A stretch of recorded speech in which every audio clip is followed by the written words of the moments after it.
বন্ধুরা, good morning সবাইকে। তো সকাল সকাল ভিডিওটা স্টার্ট করছি। সকাল বলা যাবে না, এখন ঘড়ির কাঁটায় অনেকটাই হয়ে গেছে। তো স্নান টান কমপ্লিট হয়ে গেছে আমাদের সবারই, আমার ছেলেরও খাওয়া দাওয়া কমপ্লিট হয়ে গেছে। এবার দুপুরের খাওয়া হবে। তো আজ হচ্ছে রামনবমী, সবাইকে জানাই রামনবমীর অনেক অনেক শুভেচ্ছা, অভিনন্দন। তো এই ভিডিওটা হয়তো তোমরা কাল দেখবে, মানে রামনবমীর পরের দিনে দেখবে।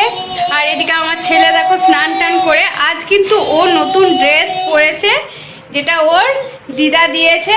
তো দুটো দিয়েছে, তার মধ্যে আজকে একটা পরিয়ে দিয়েছি রামনবমীর দিন। আর প্রচুর গরম, তো আমি কথা বলছি ওই জন্য ও এরকম আওয়াজ করছে। এই যে আর্য, হাই।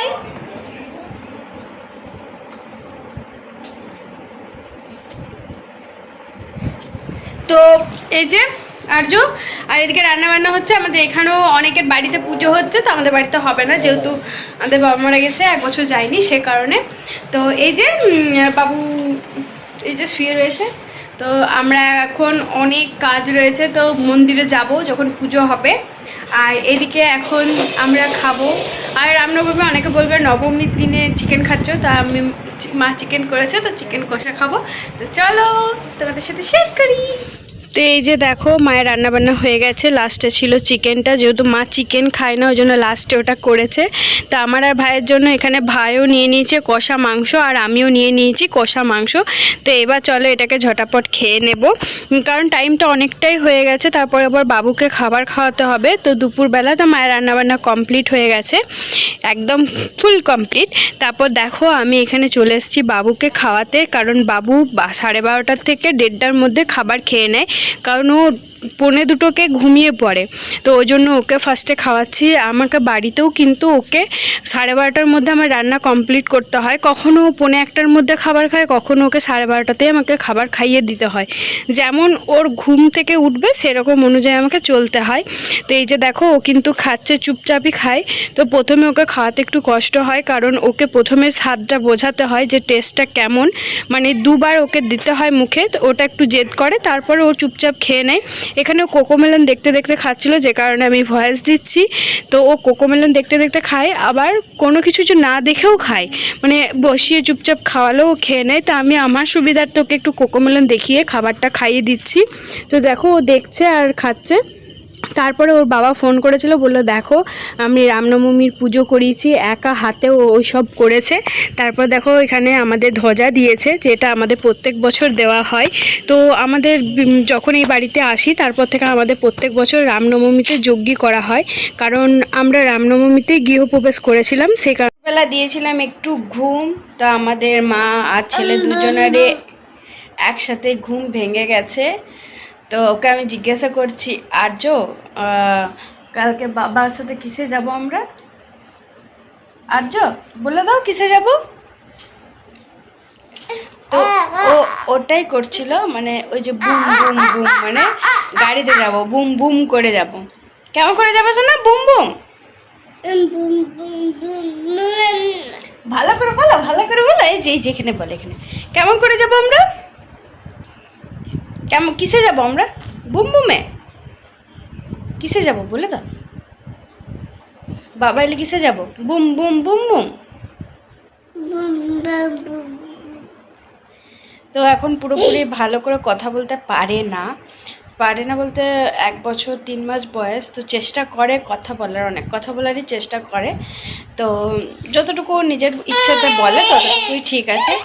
তো মা বাবা বলে, এই যে দেখো এবার ওকে একটা কলা খাইয়ে দেবো, যেহেতু এখনও পর্যন্ত রোদ রয়েছে বাইরে, ঘড়ির কাঁটায় 5টা বাজে। তো এখন একটা কলা খাইয়ে দেবো, তারপর দেন ওকে আবার খাওয়াবো একটু পরে 6টার সময়। তো চলো এখন ওকে একটু কলাটা খাইয়ে দিই, ওর খিদে পেয়ে গেছে। ও কী অবস্থা, আমি রেডি হতে পারিনি, তো জাস্ট ড্রেসটা পরলাম। এখন আমি যাব মন্দিরে একটু আলপনা দিতে, যেখানে হনুমান মন্দিরে পুজো হবে। তো ভাবলাম ড্রেসটা চেঞ্জ করে নিই, সকালে যেহেতু মাংস খেয়েছিলাম ওই জন্য পুরো ড্রেস চেঞ্জ করে যাচ্ছি মন্দিরে। তারপরে এসে পরে রেডি হয়ে পরে আবার যাব। তো এই যে আলপনার বাটি নিয়ে চললাম। এই যে দেখো মন্দিরে আমি একটু আলপনা দেওয়ার পর ফলগুলো কেটে দিচ্ছিলাম। এটা হচ্ছে আমাদের 55 দা, মানে আমাদের গ্রামেরই একটা দাদা। তো দাদাও আমাকে হেল্প করছিল নারকেলটা ছাড়িয়ে দিতে। তো আমি বললাম দাদা একটু হাই করো। তো এই যে দেখো আমি বেশ হয়েছে। আর ঠাকুরমশাইও চলে এসেছিলো, তো ঠাকুরমশাই সব কিছু দেখে নিচ্ছিলো যে ঠিকঠাক আছে কিনা। তো আমাদের পুজো হতে হতে না সন্ধ্যা লেগে গেছিলো, কারণ বাড়িতে এবছর পুজো হয়েছে, যে কারণে ঠাকুরমশাই আর টাইম পাইনি, ওই জন্য সন্ধ্যেবেলাটাই আমাদের বেছে নিয়েছিল। তো দেখো ঠাকুরমশাই সব দেখে নিচ্ছে যে সব ঠিকঠাক রয়েছে কিনা, তারপর পুজো হবে।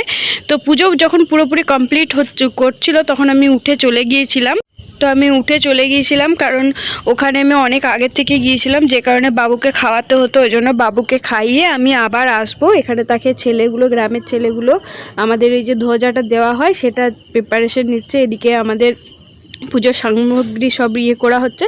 তো সবাই মিলে এই পুজোটা আমরা করলাম, খুব আনন্দ হলো, খুব ভালো লাগলো। নিজের গ্রাম, জন্ম মাটি, খুব তো ভালো লাগবেই। তো এখানে দেখো যজ্ঞি হচ্ছে, তারপরে আমি যজ্ঞি যখন স্টার্ট হয়ে গেছে তারপরে আমি এসেছি বাবুকে খাইয়ে দাইয়ে নিজে একটু রেডি হয়ে। তো তোমরা দেখতে পাবে এখানে আমি কিন্তু রেডি হয়ে নিয়েছিলাম। এখানে যজ্ঞি হচ্ছে আর ঠাকুরমশাই যজ্ঞি করছে। তো আমাদের এখানে সন্ধেবেলা এই কারণে হয়েছিল, বলেই তো দিলাম যে কেন। আর এখানে র্যালি বেরিয়েছিল, কিন্তু তখন আমি কিন্তু ঘুমিয়ে গেছিলাম, মানে ওই 3:30 4টে নাগাদ র্যালিটা বেরিয়েছিল, তখন আমি ঘুমিয়ে গেছিলাম। তারপর পুজো করে প্রসাদ খেয়ে চলে এলাম বাড়ি। সন্ধেবেলা মা করে রেখেছিল আলু পরোটা, ধনেপাতার চাটনি আর স্যালাড। কারণ আমি না এই মায়ের হাতের আলু পরোটা আমার অমৃত লাগে। আমি যতই রান্নাবান্না ভালো করতে পারি তাও সত্ত্বেও মানে মনে হয় মায়ের হাতের যে আলু পরোটার টেস্টটা আমার কোনো মতেই আমার হাতে আসে না।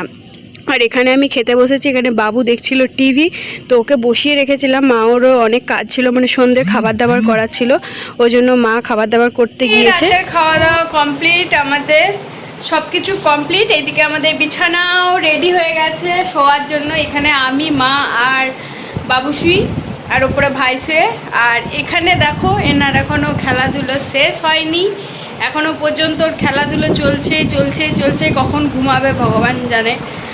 তো চলো আজকের মতো ভিডিওটা এখানে এন্ড করছি। আশা করি ভিডিওটা তোমাদের ভালো লেগেছে। যদি ভালো লেগে থাকে তাহলে প্লিজ একটা লাইক করো ও সাবস্ক্রাইব করো এবং শেয়ার করো ভিডিওটা। তো চলো tata, bye bye, good night. Tata করে দাও, আজ টাটা করে দাও, টাটা করে দাও, টাটা করে দাও, টাটা টাটা করো, বলো টাটা, বলো টাটা।